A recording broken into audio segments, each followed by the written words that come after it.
one of the interesting things about Independence Day is that they refer to Roswell, which occurred in the middle of 1947, and in the script of that movie they say that Roswell occurred in the 50s. Now, I don't think this is sloppy researching. I think it's intentional confusing. There's a mixture of what has been reported, various research, and things that are actually incorrect to confuse. So you have an opposite situation. So do you think it is to confuse them, sorry, or do you think it's just to make it more entertaining? If the truth is perhaps a bit boring, you can spice it up. Why is that truth is not boring to start with, as you well know? And secondly, it's to confuse people like you who don't know the history. Us oldies but goldies remember the first time round, if you like. And we have access to documents which have, as near as we can get to the first time round, but in all the magazines that are coming out now, in all the movies, even in Dark Skies, they then insinuated that the Navy was involved in the Roswell situation. The Navy was nowhere near. Probably the Roswell was a crash that occurred and somebody found the wreckage. In the Dark Skies programme, this is done rather like Close Encounters of the Third Kind, with everybody there to welcome them. An appointment. And then they shoot them they shoot this ET craft out of the sky with what appears to be a machine gun. Now, are we supposed to believe that ET, with its fantastic scientific advancement, coming to Earth in a UFO, hasn't got any protective shield around it against the machine gun, and the whole thing crashes? Well, of course it is fiction, but what it's causing people to do, I mean, what the programs are fiction, but there's bits of truth in there. Well, they're not fiction when they're using fact. I think that we are being given information and guided in a way of thinking in order that a certain atmosphere is achieved within the general public. And yes, they want to inform. And who is deciding? Hang on, before who, let's just finish. I think the atmosphere is to create, I think the atmosphere is to create a fear of things unknown, and especially ET. I do not think that the powers that be, whoever they might be, and Marcus, you can answer that one, you're head of conspiracy. There's a lot more out there. Is this the famous secret one world government that we hear so much about? Well, the elders as to whether there is a secret one world government, the evidence for it is, shall we say, not exactly coming out of every newspaper and television program one reads.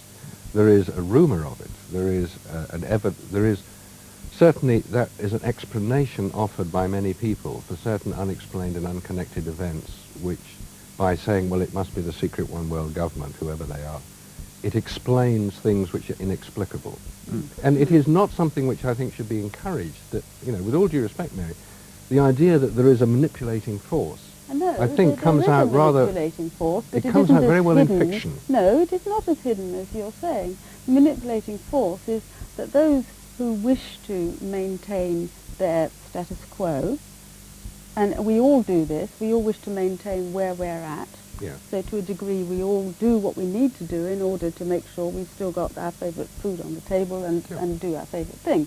It is that on a larger scale, but the fact of the matter is, if E.T. is out there, it is not necessarily that he is a four-headed reptilian oink who can't relate to anything or anybody, but that is the impression that we are being given very much so lately in the last few years from the media and the magazines that publish this stuff, and there must be an intention behind it. And if you are running a multi-million pound company in whose interest it is to maintain your status quo at that level, then you would rather have things not change. And are the same people who are destabilising us through misinformation in films and television programmes, are these the same people who are also feeding us the untruths about the moon landing? Is it the same group of people? I would say that we are being steered by human beings in one direction, and I would say that the experiences of many, many, many, many people of other forms of consciousness are steering them in another direction, and these two directions are possibly not of the same demand. And it is not E.T. or the consciousnesses that manifest as such who are the aggressive partners in that. We're all being very mild-mannered here today, and I mean, we have a lot to say. I mean, there is evidence. We haven't looked at all of it here. I mean, the thing is, life is easy to live if you're ignorant of certain facts. And people live their lives quite happily, not knowing some of the things that some of us here have come into contact with the information. The information is out there. It's not necessarily suppressed. And if you look a little bit further, just beneath the surface, I mean, this is not crazy stuff. This is out there. Started with these photographs, maybe we can end with them. That picture is interesting for two reasons. A, you can see the lem there with nothing disturbing to the rock, and B, you can see shadows going in crazy directions. You'd expect a dust blast or something, wouldn't you? You know, absolutely. Well, there are so many different statements about dust. You know, one mission will say, "Oh, kicking up a lot of dust." The other will say, "Oh, no dust here."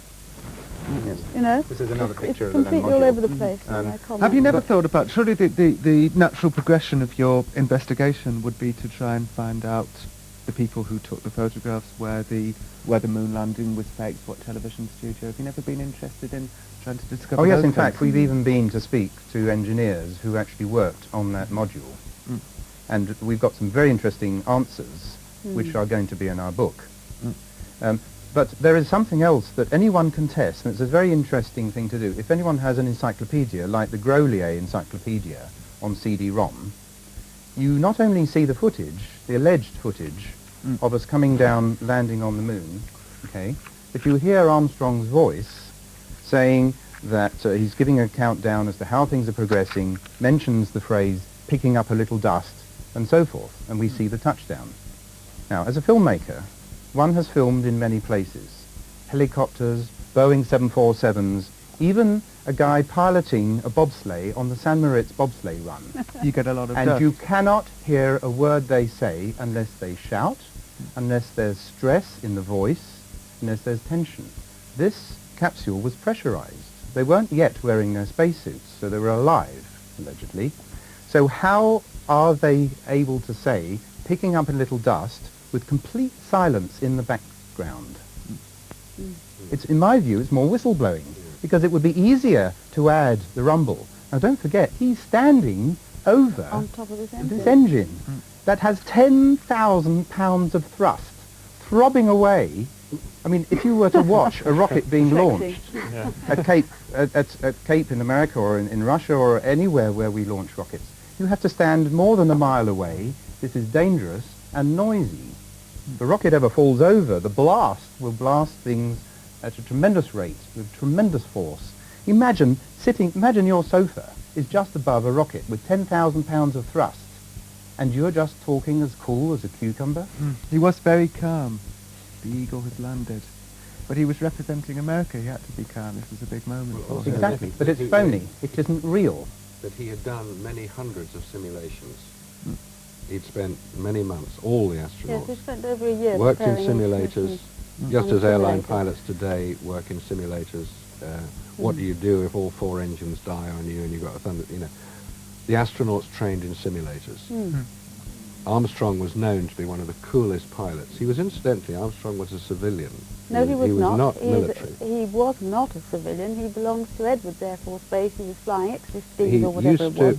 He used to fly the X-15s out of Edwards Air Force Base. Have any of you ever tried to approach Neil Armstrong to talk to him about this? We know somebody who has.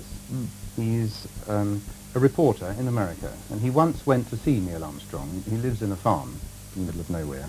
Unlike Aldrin, who has been doing the circuit for many years and endeavouring to put a brave front on all this, Armstrong won't talk to anybody. Anyway, this reporter, who's a television reporter, went along to Armstrong's place, knocked on the door, said, "Could I speak to you, please?" Armstrong said, "If you ever come back here again, you'll be physically removed from these premises." He did go back again, and he was physically removed, and he has got it on video. And did Now, he say to is Neil this consistent with a man who went to the moon in peace for all mankind? Yeah. He will not discuss it. He's given his 10 interviews over the last few years that he's obliged to give, and he will not give any more. Why can't he be courteous? Why can't he say, "Look, I've retired, it's all in the books"? Why say to someone, allegedly, that if you return here again, you'll be forcibly removed? Maybe he got sick of it, moon this, moon that. Why would you get sick of something unless you're really sick of it? Well, if it was a very small part of his life.